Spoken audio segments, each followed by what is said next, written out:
The silence in my little cottage in the Cotswolds had become a familiar companion since Arthur passed on. A good man, Arthur. We built a life together, brick by gentle brick, much like these old stone walls that have stood firm against the winds for generations. Our Sarah, our only girl, was the sunshine of our days. Watching her grow, find a good man in Daniel, and start her own family with little Thomas and sweet Lily. Well, it filled the empty corners after Arthur left with a soft, warm glow. Family, you see, that's always been the bedrock. My own upbringing in Yorkshire wasn't always a picnic, mind you. We had our share of squabbles and scraped knees, but the bond, that invisible thread that ties you together, was always there, strong and true. When Sarah married Daniel, a decent chap on the surface, we hoped they'd build something even sturdier, a legacy of love that would stretch further than we ever could. Then came the news of the new house, a lovely Victorian just outside of Cambridge. A bit of a fixer-upper, Sarah said, but with good bones and room for the children to run wild. My heart swelled. What's a mother for if not to lend a hand? So, without a second thought, I dipped into my savings, the nest egg Arthur had so carefully built for our golden years, and paid off their mortgage. Every last shilling. It was my way of saying, we're still a family. I'm still here for you. It wasn't just about the money, you understand. It was a symbol, a tangible piece of my love, a way to feel connected, needed. Now, here's where the story takes a turn, a little knot in the yarn that you might not see coming. It wasn't Daniel who delivered the blow, not directly. Oh no, he always had that charming smile, that way of making you feel like you were the most interesting person in the room, even if you were just talking about the price of tea. It was Sarah. My Sarah. One crisp autumn afternoon, I was visiting their new place. The scent of fresh paint still hung in the air, mingling with the sweet aroma of Lily's baking. She was always in the kitchen, bless her heart. I was admiring their new sofa, a plush velvet thing in a lovely shade of heather, thinking how nice it would be to sink into it with a cup of tea and the latest Agatha Christie. Sarah walked in, her brow furrowed slightly. "Mum," she said, her voice a little tight, "could you maybe not sit on the sofa just yet?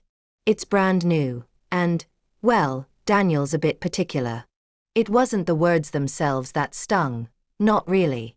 It was the way she looked at me, a flicker of something in her eyes, a blend of apology and something else, something I couldn't quite place. It was as if I were a slightly dusty antique, a well-meaning but potentially messy presence in their pristine new life. I froze, a half-formed smile still on my lips. It was a small thing, I told myself. Daniel being fussy. Sarah trying to keep the peace. But in that moment, a cold wave washed over me. That sofa, yes, it was new. But it wasn't about the furniture, was it? It was about me. About how I was perceived. Later that evening, after a stilted dinner filled with polite small talk and the cheerful chatter of the grandchildren, the one bright spot in the visit, Daniel made a comment as I was leaving. He was standing by the door, that familiar charming smile plastered on his face. "Thanks again for everything, Mum," he said, the words smooth as butter. "We really appreciate it." But then, as Sarah walked me to the car, her hand briefly touching my arm, she said something that truly cut me to the quick. He said you smelled a bit like the clinic today, Mum. You know, after your checkup. He's just sensitive to smells. The clinic. My routine checkup. The one I hadn't even mentioned because I didn't want to bother them. Suddenly, Daniel's particularity about the sofa and Sarah's explanation clicked into place with a sickening thud. It wasn't the smell of the clinic. It was me. I was the one who was not quite right. Not quite fitting into their new, perfect picture. I wanted to shout. I wanted to cry. But instead, I forced a smile, kissed Sarah on the cheek, and mumbled something about seeing them soon. That's what mothers do, isn't it?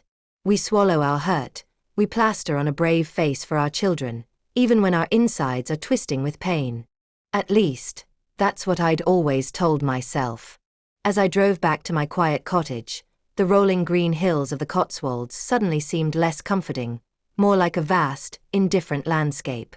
A feeling, sharp and cold, settled in my chest. Something had shifted. I had poured my love, my time, my very savings into their new beginning, and this was the return? A subtle but unmistakable message that I was less than.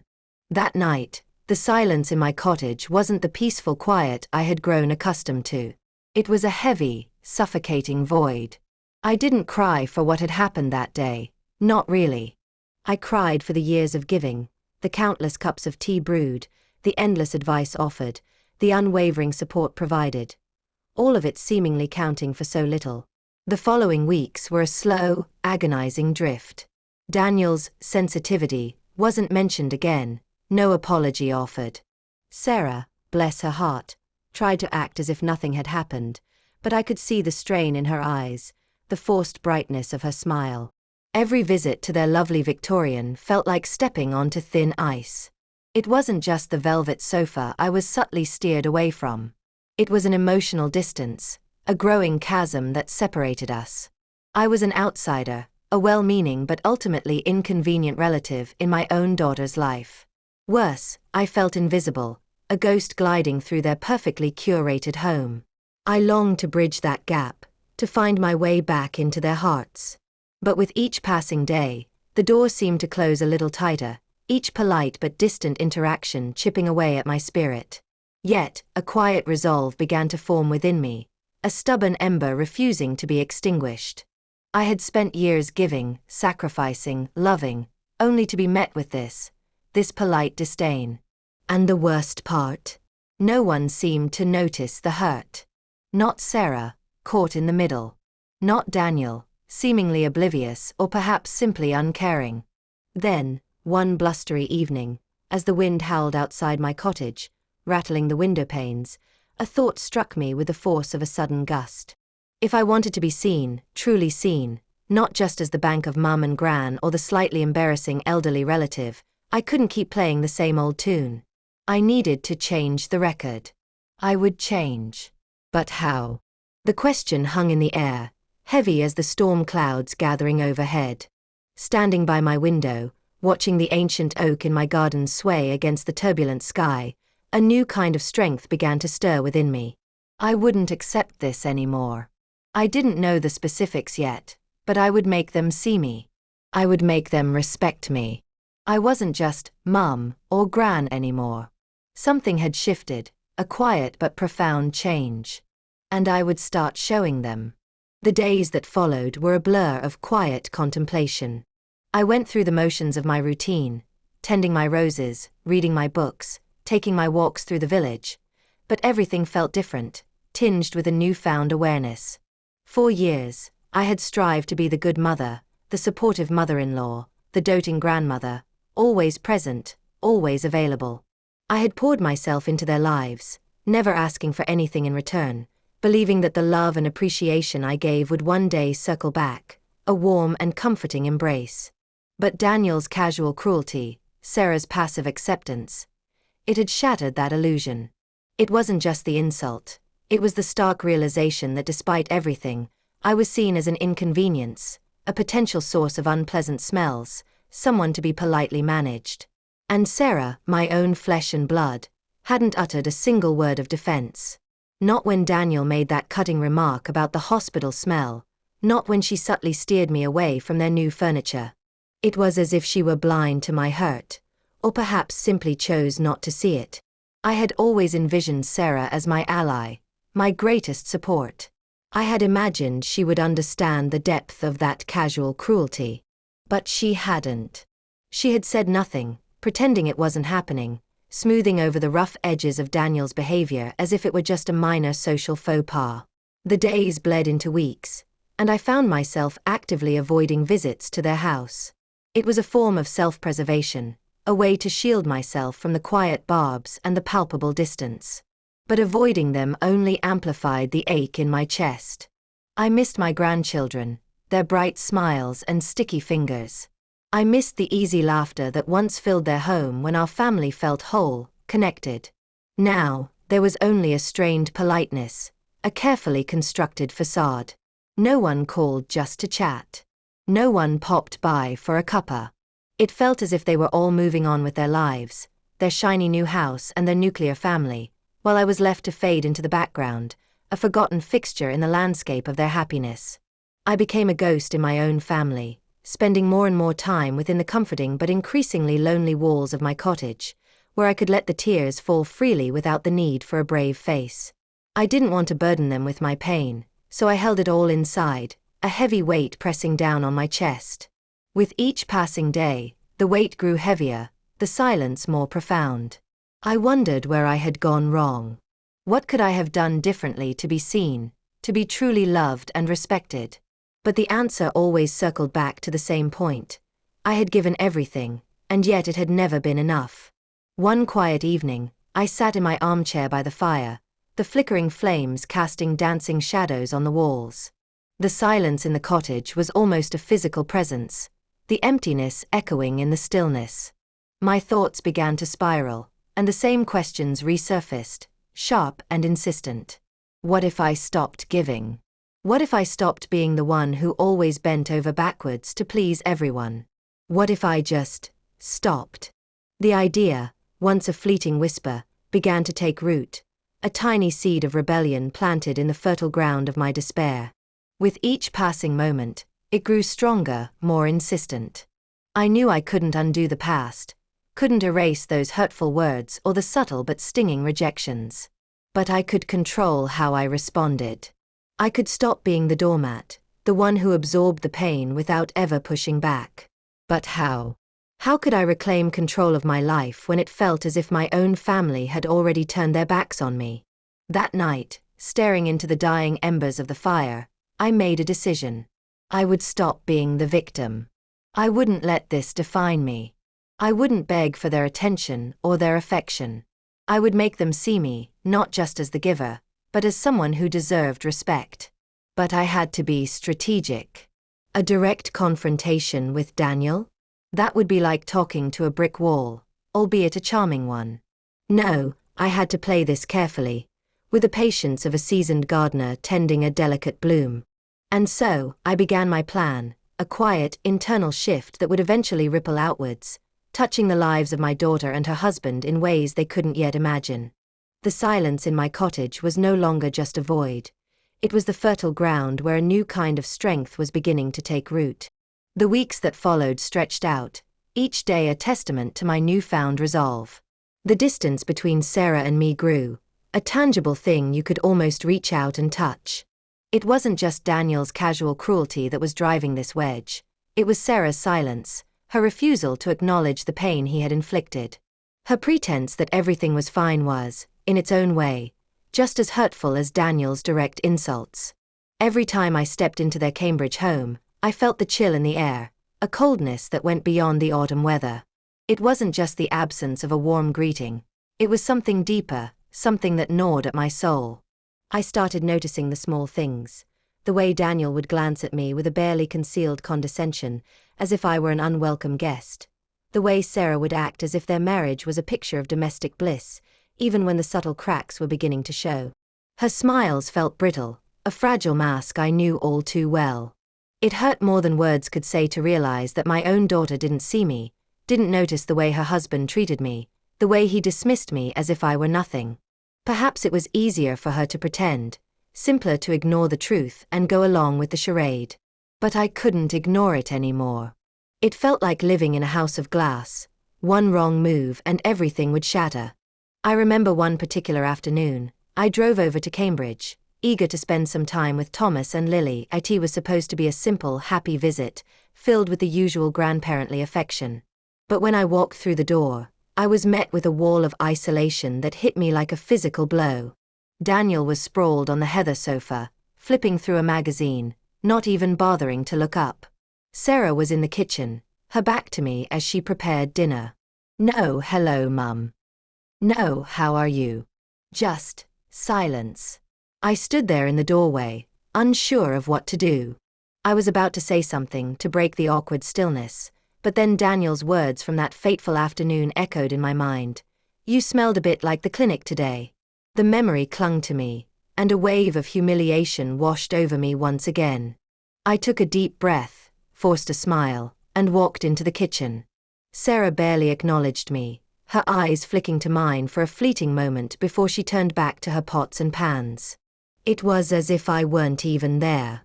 "Need any help, love?" I asked, trying to sound casual, my voice a little too bright. Sarah didn't even pause. "No, Mum, I'm fine." I swallowed the lump in my throat, fighting back the urge to break down right there and then amidst the clatter of her cooking. This wasn't how it was supposed to be. I had envisioned these moments with my daughter and grandchildren filled with warmth and connection, but all I felt was an overwhelming sense of rejection. Daniel, having apparently finished his magazine perusal, wandered into the kitchen.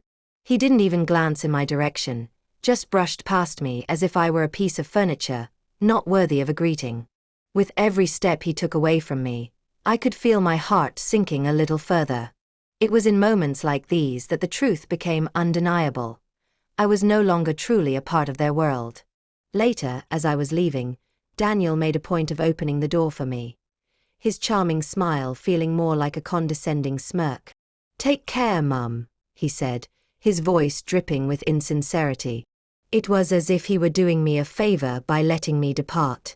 Sarah stood in the background, arms crossed, not saying a word. She didn't have to. The silence between us spoke volumes, a heavy, unspoken commentary on the state of our fractured relationship. I didn't cry when I got in the car. I was too numb, too tired for tears. But the weight of it all settled over me, a suffocating blanket of sadness and isolation. I felt small, invisible, as if I didn't matter anymore. It wasn't the first time I had been treated with a subtle lack of respect, but this time, something inside me finally snapped. I had given them my love, my time, my savings, and this was the return. The truth was, I couldn't take it anymore. I couldn't keep pretending that everything was fine when it clearly wasn't. I wouldn't beg for their love. I wouldn't wait around to be seen. No, I had to do something. I had to make them see me. I wouldn't sit in silence and let this continue. And slowly, over the course of the next few days, the answer began to form, not as a grand, dramatic revelation, but as a quiet, firm understanding. It wasn't about being loud or aggressive. It was about being smart. It was about hitting them where it would truly resonate. They had no idea the quiet strength I still possessed, the subtle power I held. But they would. And when they finally did, they would understand the true cost of their casual cruelty. The decision to change wasn't easy, but it was necessary. For too long, I had played the role of the ever-giving mother, always sacrificing, always understanding. Now, standing on the precipice of my own quiet despair, I realized that I had been the one allowing myself to be pushed aside. My own daughter had seemingly accepted Daniel's dismissive behavior without a second thought. I had done everything for them, and yet they couldn't see me, couldn't even offer a simple word of genuine kindness. It was as though I were invisible in their lives, a ghost they barely noticed. That was about to change. The silence emanating from my little cottage after that strained visit to Cambridge was a different kind of quiet. It wasn't the peaceful hush of the countryside settling in for the night. It was a deliberate stillness, a holding of breath. I busied myself with my garden, coaxing the last roses of the season into bloom, their velvety petals a stark contrast to the prickly unease that had taken root in my heart. The familiar rhythm of village life, the cheerful greetings at the post office, the gentle murmur of conversations over tea at Mrs. Higgins' bakery, felt muted, as if the volume of my own inner turmoil had turned everything else down. The telephone sat on its little table in the hall, a silent sentinel. Each time it remained stubbornly quiet, a small part of me felt a flicker of something. Not triumph, not exactly. More like a weary acknowledgement that the shift I had initiated was indeed taking hold. The comfortable predictability of Sarah's weekly calls, filled with updates about Thomas's football practice and Lily's latest artistic endeavors, had ceased. Daniel, never one for unnecessary pleasantries, remained conspicuously absent. Weeks drifted by, marked by the changing colors of the leaves and the shortening days. The vibrant hues of autumn seemed to mock the gray landscape of my thoughts. I missed my grandchildren's laughter, The way Lily would proudly present me with her slightly lopsided drawings, the enthusiasm with which Thomas would recount his latest school adventures. But the memory of Sarah's averted gaze and Daniel's dismissive tone acted as a firm barrier against reaching out. The ball was in their court now, though neither seemed inclined to pick it up. Then came the first crack in their carefully constructed silence. A text message from Sarah, brief and almost formal. "Mum, are you all right? Haven't heard from you." It was a small thing, easily dismissed as a perfunctory check-in. But beneath the polite inquiry, I sensed a tremor, a hint of the unease that must surely be stirring in their Cambridge household. I read it, a faint smile playing on my lips, and then placed my phone back on the table. "Not yet, love. Not yet." The following day, another message arrived, this one carrying a sharper edge of urgency. "Mum, please call. Daniel's asking about the mortgage." Ah, the crux of the matter. The silence, it seemed, was beginning to have tangible consequences. The ease with which they had accepted my financial support was now being replaced by the stark reality of responsibility. Daniel, no doubt, was feeling the pinch. But his discomfort was secondary to my concern for Sarah. Was she finally seeing the implications of their actions, the imbalance in our relationship? I resisted the urge to reply immediately. Let them sit with the silence a little longer. Let the weight of their own choices settle upon them. 2 more days passed before I finally responded, my message concise and carefully worded. "When you're ready to talk about more than just finances, Sarah, I'll be here." The response was immediate, a flurry of texts filled with explanations, justifications, and a thinly veiled layer of guilt-tripping. Daniel, it seemed, had taken over the keyboard. He spoke of unexpected expenses, the rising cost of living, the children's extracurricular activities, all the usual justifications for their reliance on my generosity. But there was no mention of the hurt, no acknowledgement of the casual cruelty that had prompted my withdrawal. I read them all, my heart sinking a little with each self-serving excuse. It was clear that they still didn't understand. They saw my financial support as an entitlement, not a gift born of love and a desire to connect. The silence, while causing them practical difficulties, hadn't yet pierced through their self-absorption. Then came the twist, the unexpected turn that would further unsettle their carefully balanced world. Sarah called, her voice tight with a barely suppressed anger. "Mum," she began, not with a greeting, but with an accusation. "Daniel's furious. He says you've been telling Mrs. Henderson at the village shop things about us." Mrs. Henderson. A sweet, gossipy soul who knew everyone's business and was always ready with a sympathetic ear and a slice of her famous fruitcake. I did frequent her shop, and we often had a chat. Had I mentioned the strained atmosphere in Cambridge? Perhaps, in a moment of loneliness, I had let slip a vague comment about missing the easy camaraderie we once shared. "Sarah, love," I replied calmly, "I may have mentioned that things have been a little quiet lately. Mrs. Henderson is a kind woman, and sometimes it helps to share." "Share what, Mum?" "He says you've been painting him as some sort of villain. That you're turning the whole village against us." Her voice rose with each word. This was unexpected. Daniel, the charming, affable son-in-law, was apparently concerned about his reputation in a small Cotswolds village he rarely visited. It spoke volumes about his insecurity, his need to control the narrative, even amongst people who barely knew him. "Sarah," I said gently, "I haven't painted anyone as anything. I've simply been honest about feeling a little distant. If Daniel is worried about what Mrs. Henderson thinks, perhaps he should consider how his own actions have contributed to that feeling." The line went silent for a moment, the only sound Sarah's ragged breathing. Then her voice softened, a flicker of the daughter I knew beneath the layers of her husband's influence. "It's just, he's under a lot of pressure with work, Mum. And the house, it's more expensive than we anticipated." The familiar excuses. The deflection of responsibility. It was a well-worn pattern. But this time, something in Sarah's tone suggested a growing weariness, a hint that the carefully constructed facade of their perfect life was beginning to crack under the strain.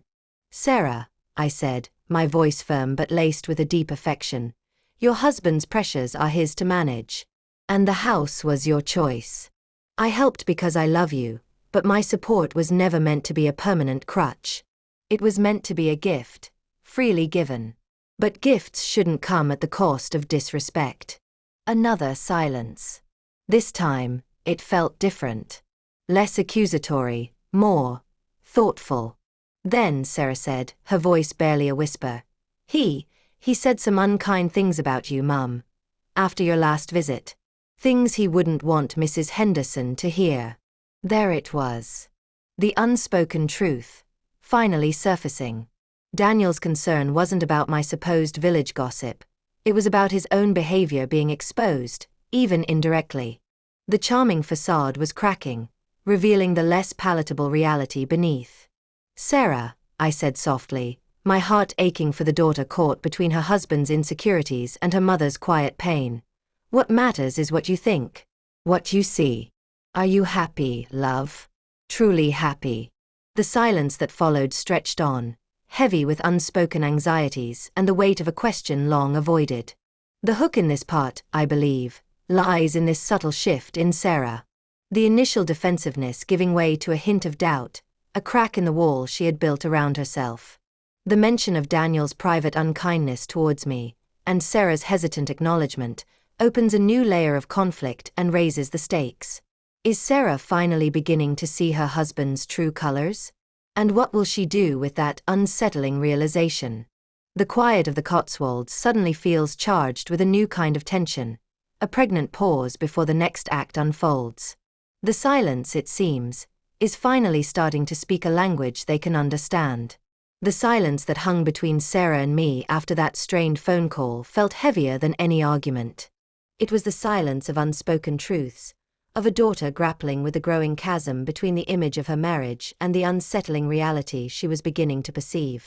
Days turned into a slow procession, each one marked by the absence of her usual cheerful updates, replaced by a gnawing uncertainty that mirrored my own. I found myself taking longer walks through the familiar lanes of the Cotswolds, the crisp autumn air doing little to clear the fog of worry that had settled in my mind. The vibrant colors of the season seemed to fade into a muted backdrop as I pondered Sarah's hesitant words, the subtle cracks in her usually bright facade. Was she finally seeing Daniel through a less rose-tinted lens? And if so, what would that mean for her, for the children? Then came another unexpected communication, this time a photograph sent via text message.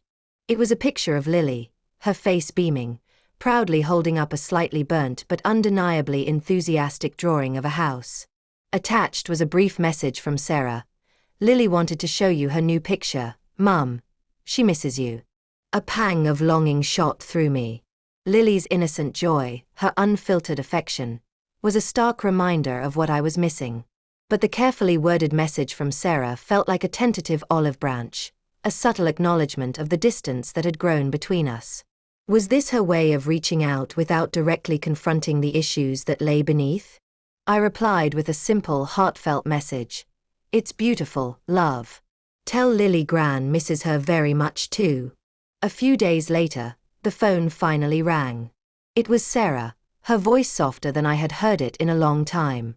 Mum, she began, a slight tremor in her tone. Could I come down to the cottage for a bit? Just for a chat. My heart skipped a beat. This was it. The silence was finally breaking, and Sarah was the one initiating the conversation. Of course, love, I replied, trying to keep my voice steady. Whenever you're ready. She arrived the next morning, the drive from Cambridge having clearly taken its toll. Her eyes were shadowed, and the usual bright energy seemed dimmed. She hugged me tightly at the door, a longer, more heartfelt embrace than usual. As we settled into the familiar warmth of my little cottage, with a pot of Earl Grey brewing on the hogar, the unspoken weight in the room was almost palpable. Sarah started by talking about the children, their schoolwork, their little dramas. But her words felt like a preamble, a way to skirt around the real issue that hung heavy in the air between us. Then finally, after a long sip of tea, she looked at me, her gaze direct and filled with a raw vulnerability I hadn't seen in years. Mum, she said, her voice barely above a whisper. Daniel, he's been different lately. Here it comes, I thought, the hesitant admission of the cracks beneath the surface. Different how, love? I asked gently, my hand reaching across the small table to cover hers. She hesitated, her fingers twisting nervously in mine. He's been more irritable. Short-tempered. Nothing specific. Just a general unhappiness. And he gets angry easily. My heart ached for her. This wasn't the bright, confident young woman who had married Daniel with such optimism. The shadow of his discontent was clearly dimming her own light. Has he said anything to you, love? Anything unkind? I asked, my voice carefully neutral. Sarah's eyes flickered away, and she took another long drink of her tea. Sometimes he says things. Little things. But they sting. The echoes of "you smell a bit like the clinic" resonated in the silence between us. The little things could often be the sharpest. Then came the next layer of the twist, a revelation that painted a more complex picture of their household dynamic. And he's been worried about his mother. Mum, she's not been well. It's been putting him under a lot of stress. Daniel's mother, Beatrice. A formidable woman with a sharp tongue and a tendency to find fault with everyone, especially her son's choice of wife. Could her illness be contributing to Daniel's behavior? It was a possibility I hadn't considered. Stress could certainly bring out the worst in people. I'm sorry to hear that, love, I said sincerely. Has he suggested you visit her? Perhaps your support would help. Sarah's response was hesitant. He says she's not really wanting visitors right now. It's complicated. Complicated. A word that often masked deeper, more troubled waters. Then, she finally addressed the elephant in the room, her voice barely audible. Mum, about what Daniel said. About the smell. I was so embarrassed. And he's been saying things. Not just about that. About you in general. Little digs. Criticisms. The dam had finally broken.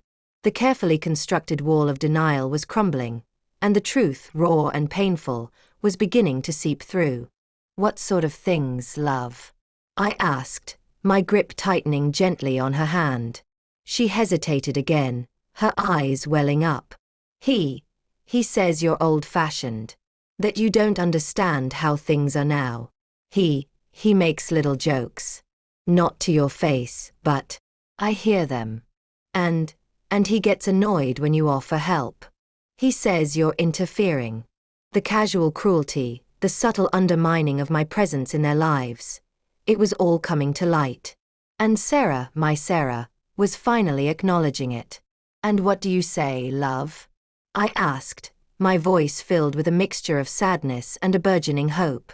She looked down at our intertwined hands, her thumb tracing circles on mine. I haven't said much. I didn't want to cause a fuss. But it's been making me feel uncomfortable, Mum. Uncomfortable. A mild word for the deep unease that must have been festering within her. Sarah, I said, my voice firm but gentle, your feelings matter. My feelings matter. Daniel's stress is not an excuse for unkindness or disrespect. And you, my love, you deserve to be in a home filled with kindness and respect. The tears finally spilled over, tracing tracks down her pale cheeks. She squeezed my hand tightly. I know, Mum. I do. But it's hard. He can be very persuasive. He makes me feel like I'm overreacting. That I'm being silly. The insidious nature of emotional manipulation. Daniel, beneath his charming exterior, was clearly skilled at undermining Sarah's confidence and distorting her perception of reality. Then came the next hook, a revelation that shifted the focus slightly and added another layer of intrigue. And there's something else, Mum. Something I haven't told you. About the house. My eyebrows rose. The house. The lovely Victorian we had helped them secure? What about the house, love? I asked, a knot of apprehension tightening in my stomach. She took a deep breath, her gaze fixed on a point somewhere beyond my shoulder. Daniel. Daniel took out a second mortgage. A while ago. Without telling me. A second mortgage? On a house we had already paid for in full? The implications of this were staggering. What had the money been used for? And why the secrecy? A second mortgage, Sarah? I repeated, my voice barely a whisper. She nodded, tears welling up again. I only found out recently. When I was looking for some documents. He said it was for investments. Something that would benefit us in the long run. But he wouldn't show me the details. The pieces began to fall into place with a sickening clarity. Daniel's stress, his defensiveness, his need to control the narrative. It all pointed towards something being deeply amiss.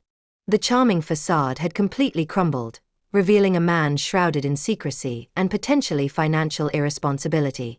Sarah, I said, my voice filled with a newfound urgency, you need to find out more. You have a right to know what's going on with your finances, with your home. She nodded slowly, a flicker of determination replacing the earlier vulnerability in her eyes. I know, Mum. I do. I'm going to. I have to. The weight of unspoken words, the unraveling threads of their seemingly perfect life, the shocking revelation of the secret mortgage. This part of our story leaves Sarah at a crucial crossroads. The silence has forced her to confront the uncomfortable truths of her marriage. The hook lies in this newfound determination, this dawning awareness that things are far more serious than she initially realized. What will Sarah do with this knowledge? And how will Daniel react when his secrets begin to surface? The quiet of the Cotswolds now feels like the calm before a storm, the air thick with anticipation for what comes next. Sarah's revelation about the secret mortgage hung in the air between us in my little Cotswolds cottage, heavy and unsettling. The trust she had placed in Daniel, the foundation of their life together, was clearly crumbling. The investments he spoke of now seemed less like a promising future and more like a shadowy secret, casting a long darkness over their Victorian home. The days that followed were filled with a quiet urgency. Sarah, emboldened by her newfound awareness and my unwavering support, began to dig. She meticulously went through their financial records, her initial unease solidifying into a cold dread as she uncovered a trail of reckless spending and dubious transactions, all carefully concealed beneath a veneer of marital normalcy. The investments were nothing more than a series of ill-advised ventures, fueled by Daniel's inflated ego and a desperate attempt to project an image of success he hadn't actually achieved. The second mortgage, it turned out, wasn't for some grand financial strategy. It was to cover mounting debts he had hidden from Sarah, painting a false picture of their financial stability while secretly jeopardizing their home, the very place I had so willingly helped them secure. The betrayal cut deep, not just for the financial risk it posed, but for the profound deception it represented. When Sarah finally confronted Daniel with the irrefutable evidence she had gathered, his charming facade completely shattered. The mask slipped, revealing a man consumed by anger and resentment, lashing out with accusations and blame, attempting to twist the narrative and paint himself as the victim of circumstance and Sarah's supposed lack of faith. The little digs and criticisms he had directed towards me now found their full force aimed at his wife, revealing a pattern of emotional manipulation designed to erode her self-worth and maintain his control. It was during one particularly harrowing phone call, Sarah's voice choked with tears as she recounted Daniel's vitriolic response, that the next unexpected twist in our story emerged. "Mum," she sobbed. He said the reason he couldn't stand your clinic smell was because his own mother, Beatrice, she's been in and out of hospital for months. And he blames you. He blames your old-fashioned ways for somehow making her worse. Beatrice. His formidable, often critical mother. The woman whose illness he had cited as a source of his stress. The connection was illogical, irrational, yet in Daniel's twisted mind, I had somehow become the scapegoat for his own anxieties and frustrations surrounding his mother's failing health. The casual cruelty I had experienced was not just about his personal preferences. It was rooted in a deeper, more disturbing resentment. This revelation shifted the landscape of the conflict. It wasn't just about Daniel's arrogance or financial irresponsibility. It was about a displaced anger, a warped sense of blame directed at the very person who had shown him and his family such generosity. The hook in this part lies in the stark unveiling of Daniel's true character and the disturbing root of his animosity towards me. It moves beyond simple dislike to a more complex and unsettling resentment, raising the question of how Sarah will navigate this toxic dynamic and whether she will finally break free from his manipulative grip. The confrontation between Sarah and Daniel reached its inevitable breaking point. Armed with the truth and fueled by a quiet but fierce determination, Sarah made the difficult but necessary decision to end their marriage. The ensuing weeks were a turbulent storm of legal proceedings and emotional fallout. Daniel, stripped of his charming veneer, fought back with a bitter desperation, attempting to cling to control and manipulate Sarah into staying. During this tumultuous time, my little cottage in the Cotswolds became Sarah's sanctuary, a safe haven where she could find solace and strength amidst the wreckage of her marriage. Lily and Thomas, sensing the shift in the atmosphere, clung to their mother, their innocent love a balm to her wounded spirit. I, in turn, surrounded them with the familiar comforts of home-baked scones, endless cups of tea, and the quiet reassurance of a mother's unwavering love. Then came the final unexpected twist, the bloom that emerged from the seemingly barren landscape of their broken family. As Sarah navigated the complexities of her separation, she began to reconnect with an old friend from her university days, a kind and thoughtful man named Alistair. They had lost touch over the years, their paths diverging as Sarah built her life with Daniel. But a chance encounter at a local charity event rekindled their friendship, and as Sarah confided in him about the turmoil she was facing, a gentle understanding blossomed between them. Alistair was the antithesis of Daniel, patient, supportive, and genuinely respectful. He saw Sarah for the intelligent, capable woman she was, offering a listening ear and a steady presence without any hint of manipulation or control. Through their conversations, Sarah began to rediscover her own strength and resilience, the bright spark that Daniel's negativity had tried to extinguish. The final scene unfolds not in a dramatic courtroom showdown, but in the quiet beauty of my cottage garden in the spring. Sarah, Lily, and Thomas are helping me plant new rose bushes, their laughter mingling with the cheerful chirping of birds. Alistair stands nearby, offering gentle assistance and sharing a warm smile with Sarah. The air is filled with a sense of peace and renewal, a stark contrast to the tension that had permeated their lives for so long. Daniel is nowhere in sight. The legal proceedings have concluded, and he has moved away, leaving behind the house and the remnants of his carefully constructed lies. Beatrice, facing her own health challenges, has remained a distant figure. The unexpected bloom is not a grand, fairy tale ending, but a quiet, realistic one. Sarah has found not just freedom, but a genuine connection with someone who values and respects her. The children are thriving in a more peaceful environment. And I, their mum and gran, watch them with a heart filled with a quiet joy, knowing that sometimes, the most satisfying endings are not about dramatic revenge or grand pronouncements, but about the gentle blossoming of new beginnings after the storms have passed.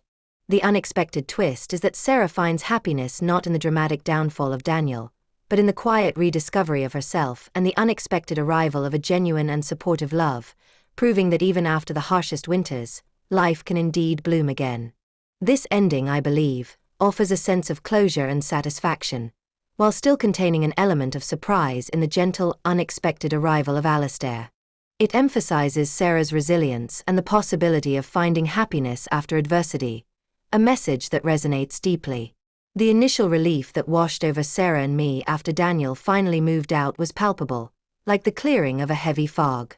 My little cottage in the Cotswolds remained her sanctuary, a place where the echoes of Daniel's negativity gradually faded, replaced by the gentle rhythm of life and the comforting presence of Lily and Thomas. Yet, the shadows of the past lingered, the emotional scars of his manipulation taking time to heal. Sarah, though resolute in her decision, still bore the weight of the years spent under Daniel's control. There were moments of doubt, whispers of the insecurities he had so skillfully planted. But each time those shadows crept in, the unwavering support of her children and my quiet strength helped to push them back. She began to rediscover the woman she was before Daniel's influence had taken hold. Intelligent, capable, and with a vibrant spirit that had been dimmed but not extinguished. Her reconnection with Alistair blossomed slowly and organically. Their shared history provided a foundation of understanding, and his genuine kindness was a soothing balm to her wounded heart. He never pressured her, offering instead a steadfast friendship built on mutual respect and a shared appreciation for the simple joys of life. Long walks in the countryside, evenings spent discussing books and music, a quiet companionship that felt profoundly different from the turbulent dynamic she had endured with Daniel. Meanwhile, the legal proceedings continued, a tedious but necessary process. Daniel, true to form, attempted to make things as difficult as possible, his resentment and bruised ego fueling his actions. He contested the divorce, made unreasonable demands, and even tried to turn the children against Sarah with subtle insinuations and veiled accusations. But Sarah, now armed with the truth and a growing sense of self-worth, stood her ground, refusing to be manipulated or intimidated. It was during one particularly stressful court hearing that another unexpected layer to Daniel's character was revealed.